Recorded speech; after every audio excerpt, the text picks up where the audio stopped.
Assalamualaikum warahmatullahi wabarakatuh. Apa kabar semuanya?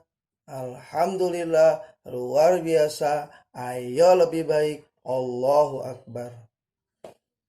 Anak-anak sekalian, alhamdulillah pada kesempatan ini kita masih diberikan oleh Allah nikmat sehat, nikmat iman Islam sehingga kita masih bisa melaksanakan ibadah kepada Allah dan juga bersyukur kepada Allah, baik tadi melaksanakan sholat subuh, terus kemudian sholat duha, tadarus Al-Quran dan sebagainya.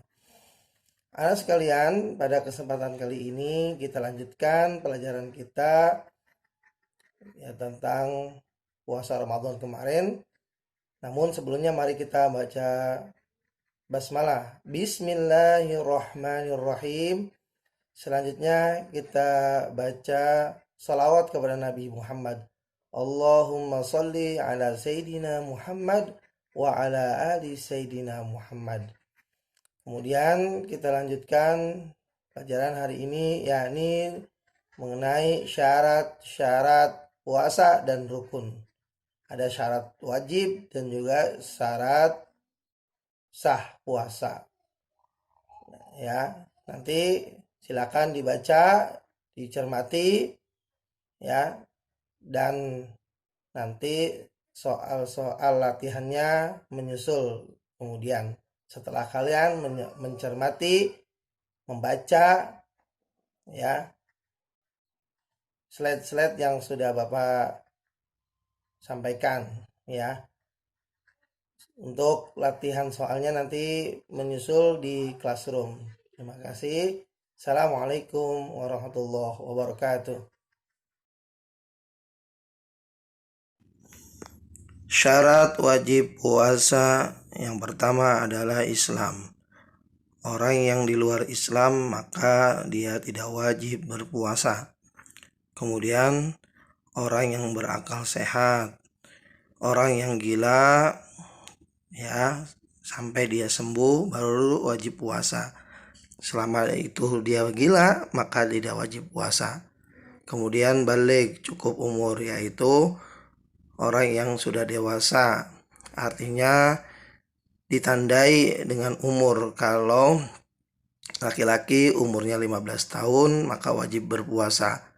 Sedangkan kalau perempuan ditandai oleh haid ya, apabila umur 9 tahun atau umur 10 tahun sudah haid maka wajib puasa. Dan bukan hanya puasa, kewajiban-kewajiban yang lainnya juga dia harus kerjakan. Kemudian yang keempat adalah kuat berpuasa. Ya.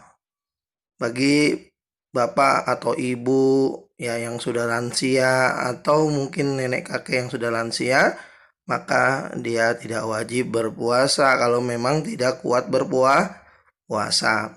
Maka nanti harus membayar fidyah ya bagi orang-orang yang sudah lanjut usia. Maka itu mereka kalau memang sudah nggak kuat maka boleh tidak berpuasa tapi diganti dengan fidyah. Terima kasih. Ya, itu yang pertama tentang syarat wajib. Berikutnya adalah syarat sah puasa.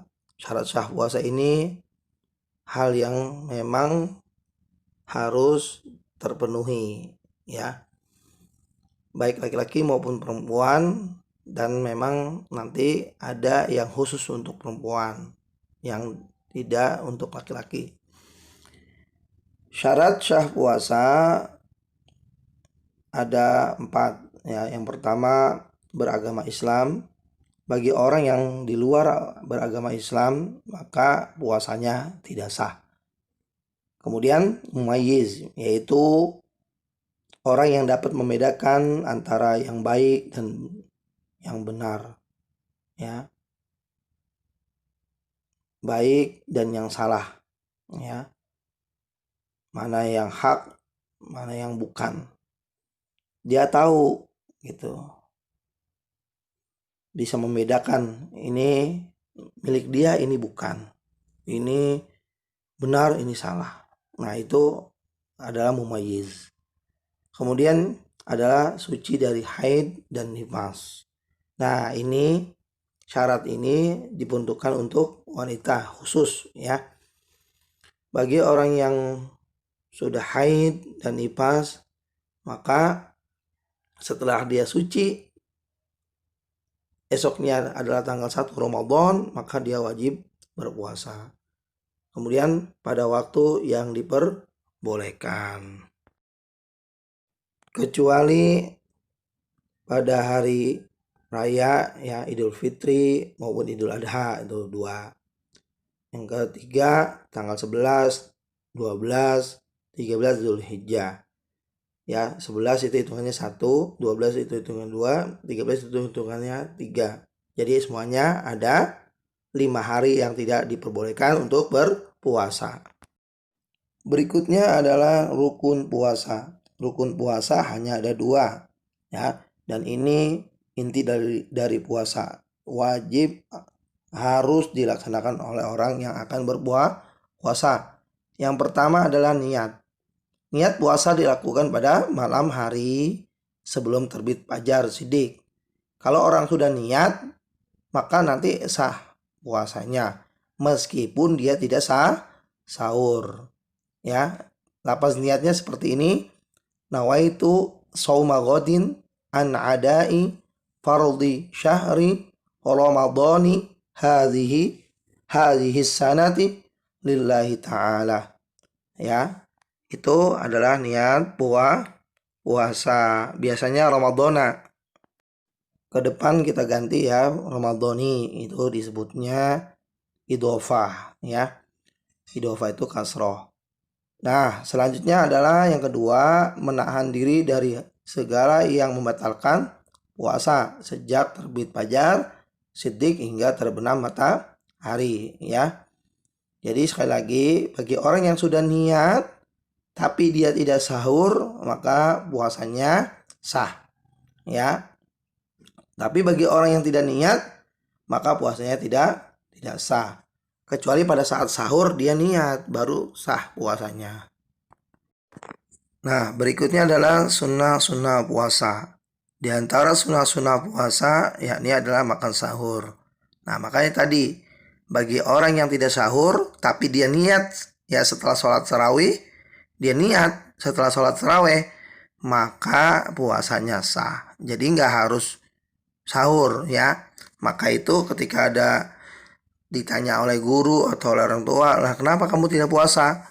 Ya kan saya nggak sahur. Nah, itu salah ya. Kemudian mengakhirkan sahur. Nah, misalnya sahur orang-orang biasanya jam 3, tapi dia laksanakan jam setengah 4. Misalnya sekarang ini kan subuh jam 4.25. Ya, dia berarti sahurnya ya 40 menit atau setengah jam sebelum subuh. Nah, itu namanya mengakhirkan makan sahur. Kemudian membaca doa ketika berbuka puasa ya. Lalu berikutnya meninggalkan perkataan kotor ya, dusta dan bertengkar, atau perkataan atau perbuatan lain yang keji, itu tidak boleh ya. Kalau kita tinggalkan, maka kita dapat pahala pada saat kita berpuasa. Berikutnya adalah memperbanyak amal kebajikan ya, bisa tilawah Al-Quran, sedekah ya, atau kita bersedekah kepada anak yatim dan yang lainnya ya. Masih banyak lagi itu ya kebajikan. Kemudian adalah berbuka dengan kurma ya, atau paling minimal pakai air putih. Nah, selanjutnya memberi makan untuk orang yang berbuka puasa. Yang terakhir adalah memperbanyak iktikaf ya, iktikaf di masjid. Nah, iktikaf itu adalah ya berdiam diri di dalam masjid untuk beribadah dan mendekatkan diri kepada Allah Subhanahu wa taala. Iktikaf dianjurkan oleh Rasulullah SAW di 10 terakhir bulan Ramadan. Baik, demikian anak sekalian, mari kita akhiri dengan membaca hamdalah. Alhamdulillahirabbil alamin. Wassalamualaikum warahmatullahi taala wabarakatuh. Nanti soal menyusul.